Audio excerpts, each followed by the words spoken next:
لوگوں سے عزتیں تلاش کرتے ہو تو وہ کیا تمہیں عزت دیں گے؟ وہ تو کل اچھا کہتے ہیں، پرسوں برا کہنے لگ جاتے ہیں۔ لوگوں کے سامنے گڈ بک میں آنا چاہو گے تو وہ تو سویرے تمہارے بارے میں کچھ کہیں گے، شام کچھ اور کہیں گے۔ اپنی روحانی زندگی آباد کریں، اپنے مسلح کو وقت دیں، اور دنیا سے چھپ کر اس موبائل کو بند کر کے اور اپنے آپ سے بھی چھپ کے اور تنہا ہو کے چھپا کے سارا کچھ اپنے آنسو اپنے رب کی بارگاہ میں پیش کریں، اس کے حضور حاضری دیں۔ سنو نا ترمذی کی حدیث، اور اسے یاد رکھنا، نبی پاک علیہ السلام نے فرمایا اپنے دکھ لوگوں کے سامنے نہ بیان کرنا، سیٹھوں نوابوں کو نہ بتاتے پھرنا، دنیا داروں کے سامنے جا کے نہ رونا کہ میں تکلیف میں ہوں۔ فرمایا اگر دنیا داروں کو دکھ بتاؤ گے رب تمہیں کبھی غنی نہیں کرے گا۔ اور لوگ ہیں کہ الٹا مذاق اڑائیں گے آپ کی، جس سے بڑی پکی یاری ہے نا، پکی، وہ تب تک پکی ہے جب تک آپ نے 50,000 مانگا نہیں، اور جس وقت آپ نے کہہ دیا کہ میں مجبور ہوں میری مدد کر، تو پھر ختم ہو گئی دوستی۔ لوگوں کے تعلقات آپ کے ساتھ تب تک ہیں جب تک آپ ان سے کوئی ضرورت وابستہ نہیں کرتے۔ کریم محبوب فرمانے لگے بندوں کے سامنے دکھ نہ بیان کرنا، اللہ تجھے کبھی غنی نہیں کرے گا۔ تو اپنے دکھ اپنے رب کو بتا، تو دعائیں مانگ، تو اس کی بارگاہ میں حاضر ہو، تو اس کے حضور عرض کر۔ فرمایا اپنے دکھ اپنے رب کو بتا، وہ جلدی کرے یا دیر سے کرے تجھے ساری دنیا سے بے نیاز کر دے گا، تجھے کسی کا محتاج نہیں رہنے دے گا۔ اپنے مسلح کو، اپنی دعاؤں، ایک بزرگ فرماتے ہیں میں نے دعا مانگنے کا طریقہ اپنی بیوی سے سیکھا، دعا مانگنے کا طریقہ اپنی، سیکھنے والے تو اپنے بچوں سے بھی سیکھ لیتے ہیں، سیکھنے والے تو ہر ایک سے سیکھتے ہیں۔ وہ کہتے ہیں میں نے دعا مانگنے کا سلیقہ اپنی بیوی سے سیکھا ہے۔ حضرت وہ کس طرح؟ فرمانے لگے میری بیوی نے نا مجھے کوئی کام بتایا، کچھ پیسوں کی ضرورت کے لیے کہا، تو میں نے اسے کہا کہ بھئی ابھی میرے پاس نہیں ہے، کچھ دنوں میں آتے ہیں تو میں دے دوں گا۔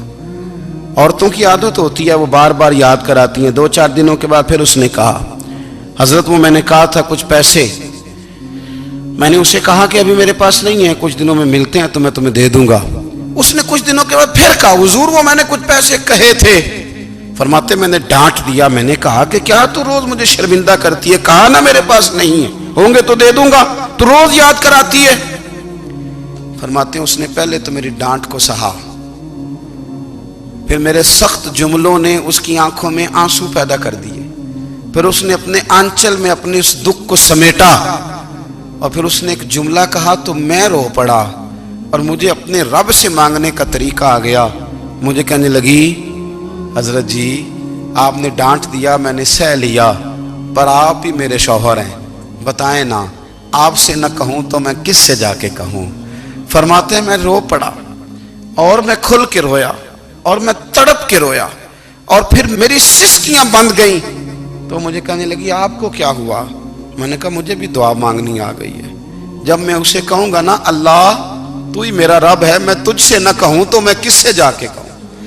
میں کیوں کسی بندے سے سوال کروں؟ میں کیوں کسی دنیا دار سے کہوں؟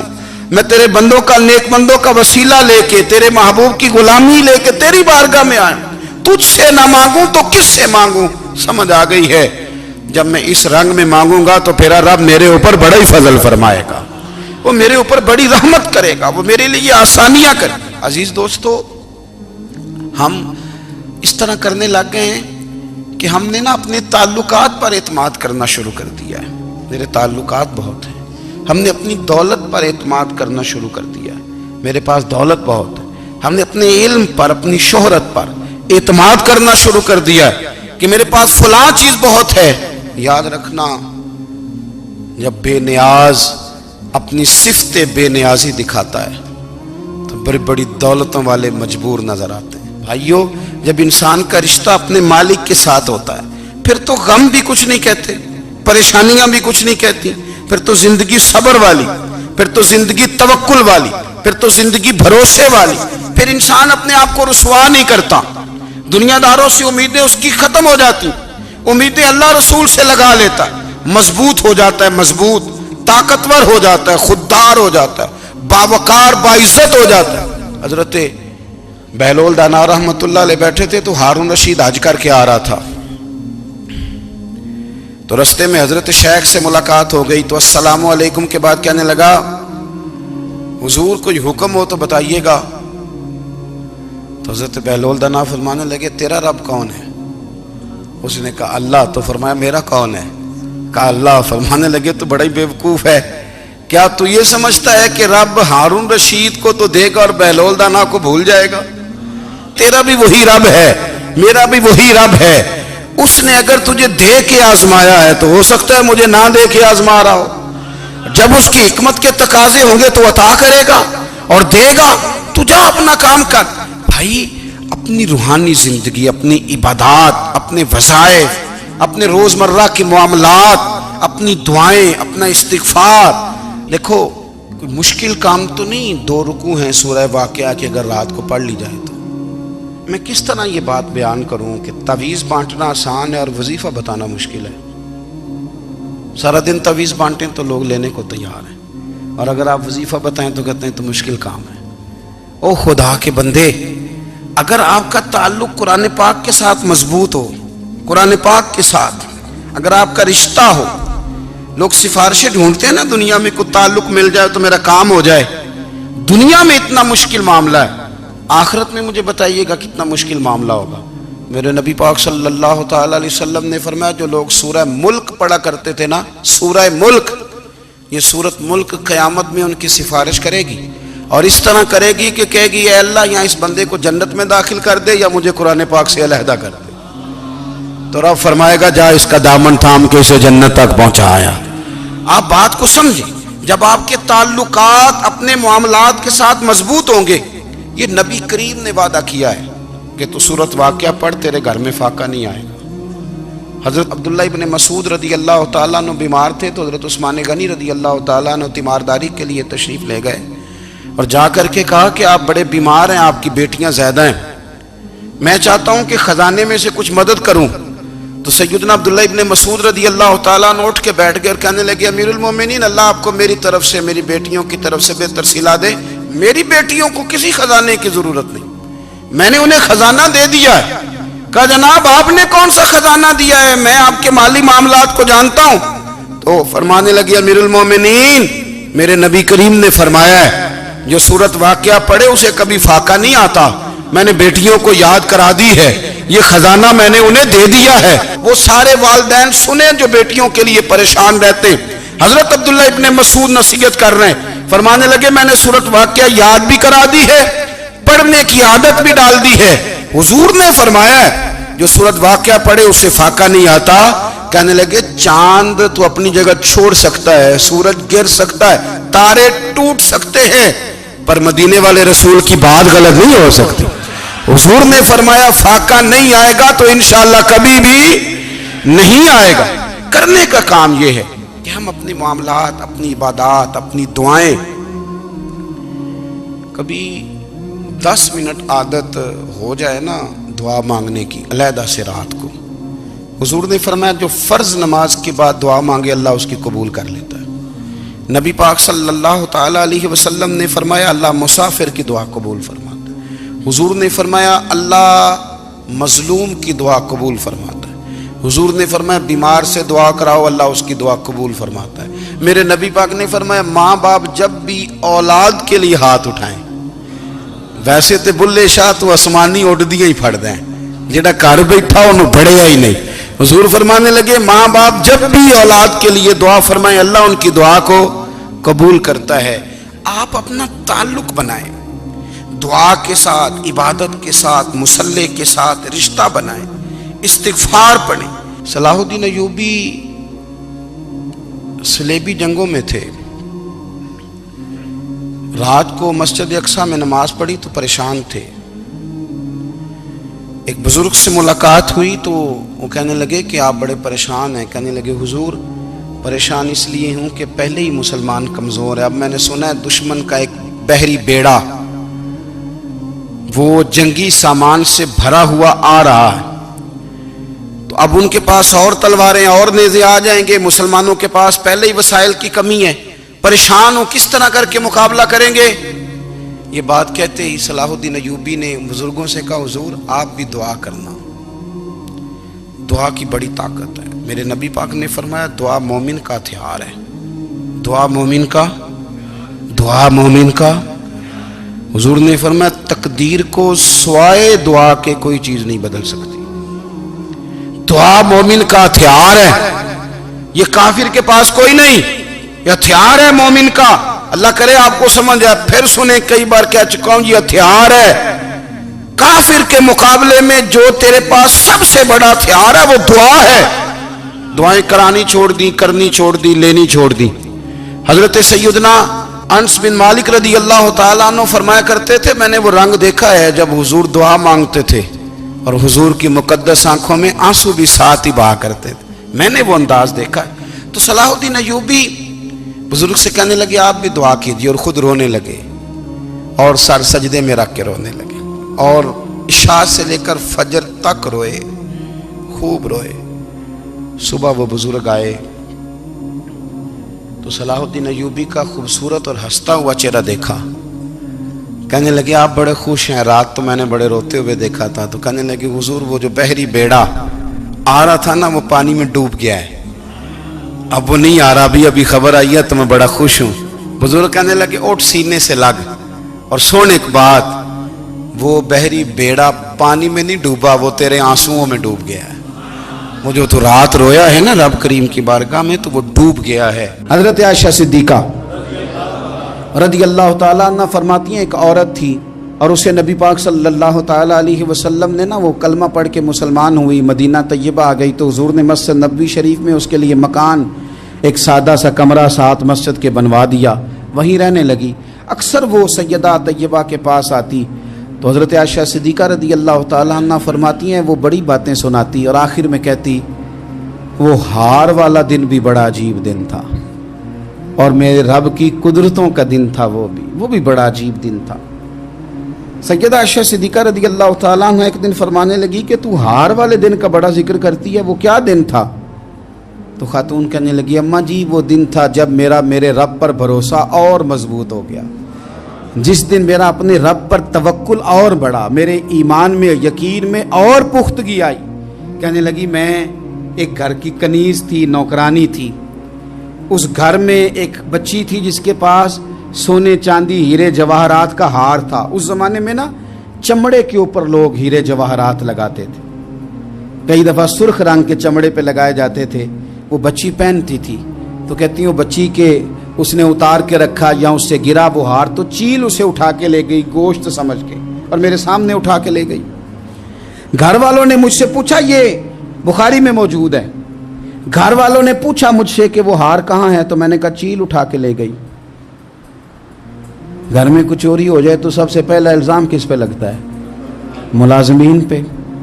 کہتے انہوں نے مجھے بڑا مارا، بڑی تکلیف تھی، حتیٰ کہ میری شرمگاہ تک کی تلاشی، میری عزت اتنی خراب کی میں بتا نہیں سکتی۔